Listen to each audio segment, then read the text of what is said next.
인바디 처음부터 끝까지 쭉 한번 보셨어요. 자, 보셨고, 이제 내가 그러면 뭐 어떤 타입의 비만인지, 피하 지방형인지, 내장 지방형인지, 내가 골밀도 검사는 안 해도 될지, 수분량은 늘었을지, 이제 그런 거 다 보셨죠. 그죠? 자, 그리고 이제 인바디로 그러면 또 다른 어떤 것을 더 할 수 있느냐를 한번 보실게요.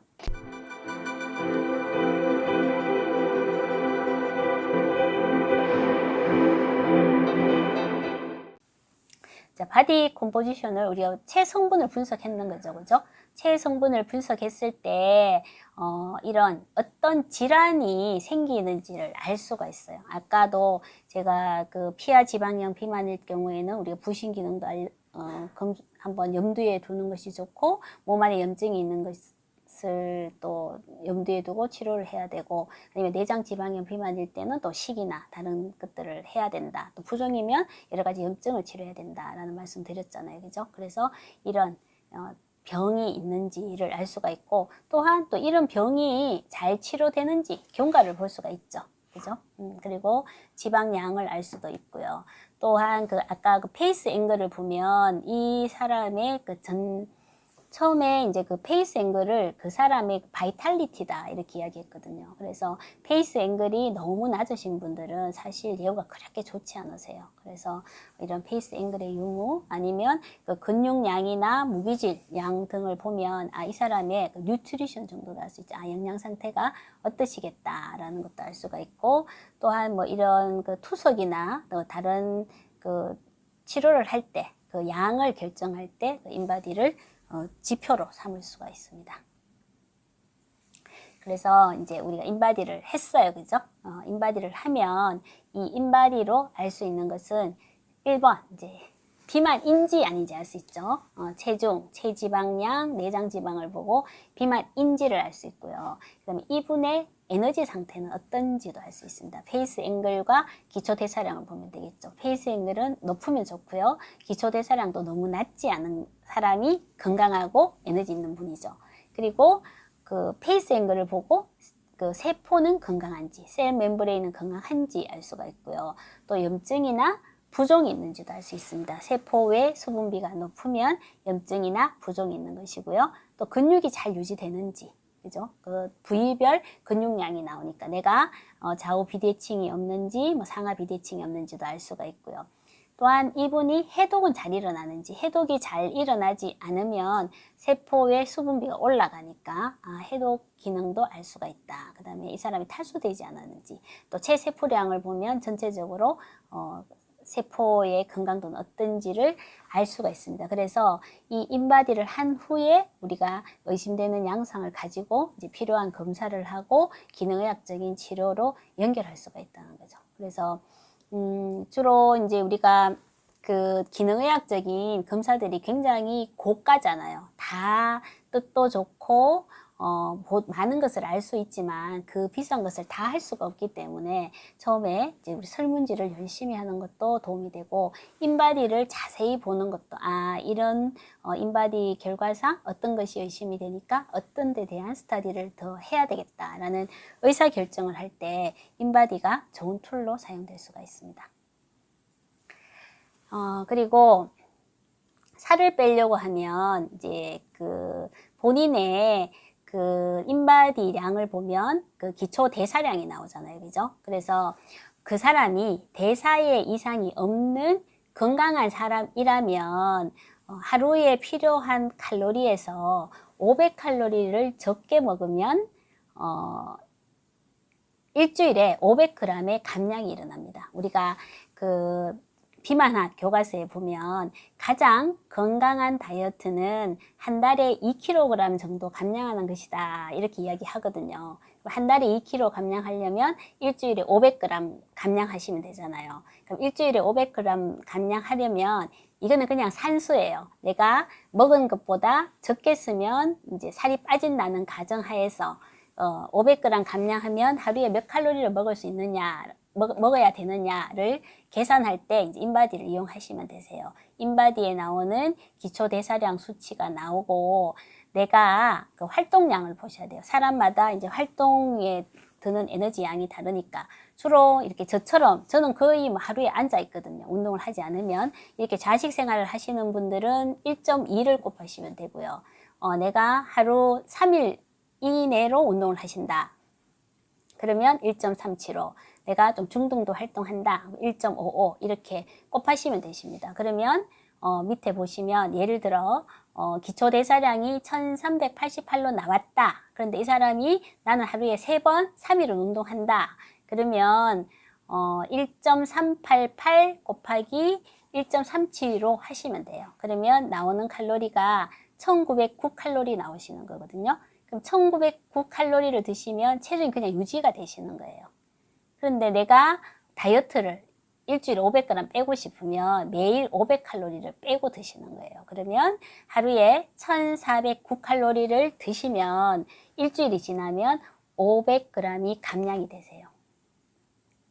그런데 일주일이 지났는데 감량이 안 되시잖아요. 그러면 더 드셨거나 아니면 내 몸에 대사에 문제가 있으신 거예요. 염증이 있든지 어떤 문제가 있다. 그래서 실제로 안 드시는데 문제가 생기시는 분도 많으시거든요. 그래서 일단 칼로리로 한번 이렇게 다이어트에 내가 의사결정을 할 때 정하실 수도 있습니다. 그래서 무조건 적게 먹는 것보다는 일주일에 500g 정도 감량하는 게 좋다라는 것이고요. 그 다음에 이제 우리가 인바디 활용법 두 번째는 아까 제가 그 바디 타입 말씀드렸었잖아요. 그죠? 그래서 인바디에서 이제 복부 지방량이 많이 나왔을 때 내가 피하 지방형이다. 그러면 이런 분들은 이제 내가 피하 지방형 비만이 심하신 분들 막 너무 운동 열심히 하시는 분들이 있거든요. 막 이렇게 일도 열심히 하고 운동도 열심히 하시는 분들이 있는데 잘 안 빠지는 경우에는 오히려 좀 쉬시는 게 도움이 됩니다. 이런 분들이 그 부신이 많이 다운되신 분들이 많기 때문에 점점 더 코티졸이 떨어져서 코티졸이 떨어지면 근육을 자꾸 녹여서 혈당을 높이거든요. 그러면 더 내가 원하는 방향과 달리 근육은 높고 피하지방이 자꾸 늘어나는 체형으로 바뀌기 때문에 내가 인바디상에서 피하지방형 비만이 있고 너무 피곤하다 이럴 때는 쉬어주시는 게 오히려 다이어트에 도움이 되고요. 내가 내장지방형 비만이다. 그러면 진짜 인슐린 농도를 확 줄이셔야죠.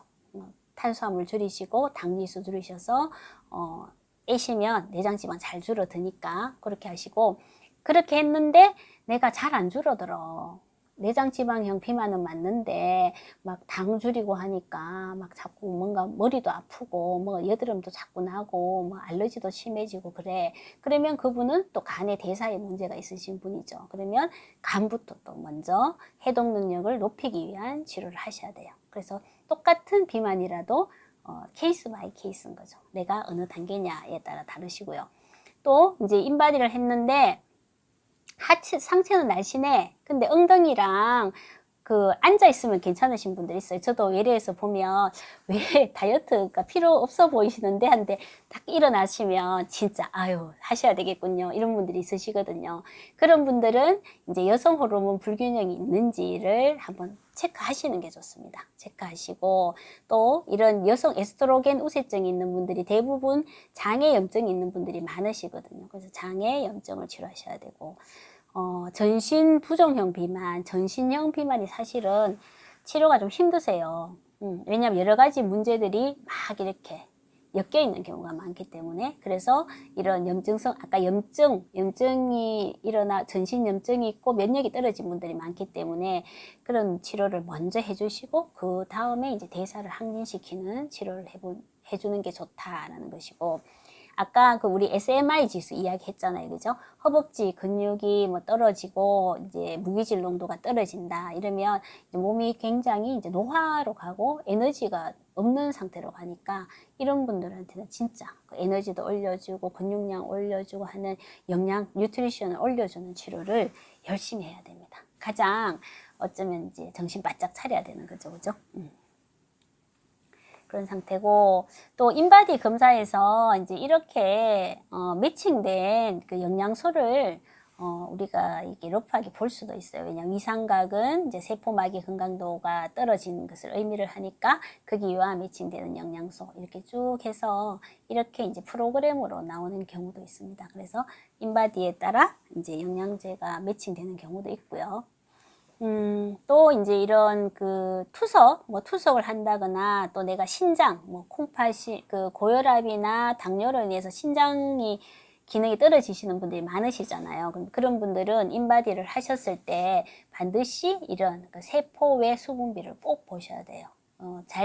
내가 부종이 있는지 잘 모르시는 분들이 많거든요. 근데 검진하시면 이렇게 쭉 넘겨보시면 그 세포의 수분비가 나오거든요. 그래서 내가 상체에 비해서 하체 세포의 수분비가 높다면 요거 관리 잘 하셔야 됩니다.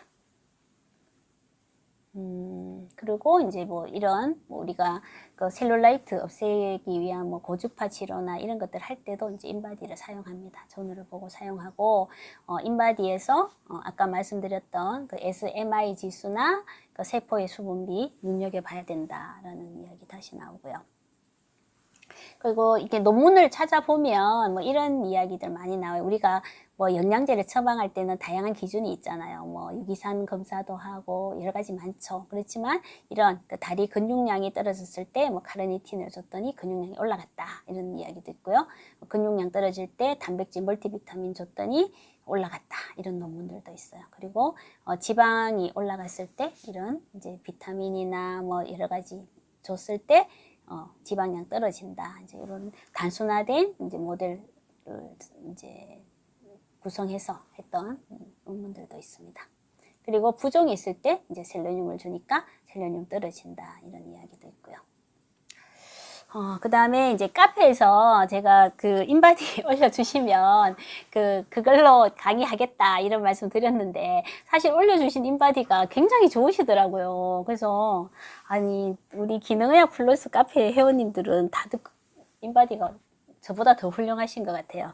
그래서 제가 그걸로 강의는 못했고 일단 올려주신 인바디 우리가 이제 지금까지 공부를 했으니까 같이 한번 보시죠. 그죠? 보시면 자, 우리 9988님 인바디 보시면 같이 한번 보세요. 어떠실까요?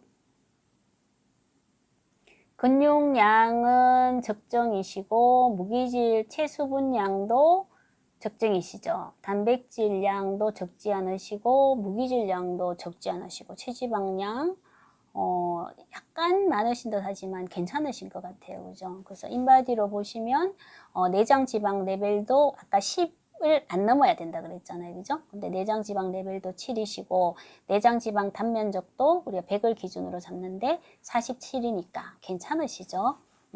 체중은 조금 이제 인바디 상에서는 지방을 2.2kg 정도 2.2kg 더 늘려라고 되어 있네요. 그죠? 그리고 기초대사량이 적으세요. 그죠? 근육량이 적으시니까 기초대사량이 적게 나오시고 그런 정도입니다. 괜찮으시고 인바디만 볼게요. 다른 것들은 제가 환자분을 뵙지도 못했고 또 치료하는 중이시니까 그냥 인바디만 한번 보시는 게 좋을 것 같습니다. 명현님 같은 경우에도 체지방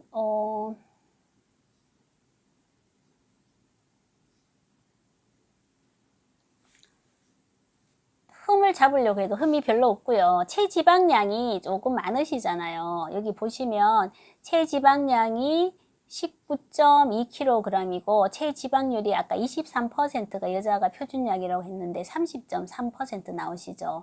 그런데 우리가 내장지방 단면적을 보면 내장지방이 85제곱센티미터거든요. 그러면 이런 경우가 이제 그 피하 지방이 많으신 거죠. 그죠? 그러면 우리 명현님은 이 초과된 지방 몇 킬로 빼셔야 되세요? 6.0kg 빼라고 나오는데 초과된 지방을 빼기 위해서 이런 내장 지방을 줄이려는 노력보다는 피하 지방을 줄이려는 노력을 하시는 게 맞겠죠.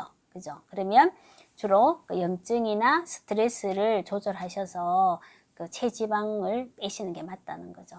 그리고 이 근육 분석을 보면 상체보다는 상대적으로 하체가 현재 체중 기준 그 95%, 97%시잖아요. 그죠? 그래서 하체를 조금 더 근육을 늘리실 필요가 있으시죠. 그죠? 그래서, 그 전체적인 골격근 양도 약간 느리시지만 하체 근육을 늘리시면서 스트레스와 염증을 조절해서 피하 지방을 줄이려는 노력을 하시는 것이 좋다라는 것입니다.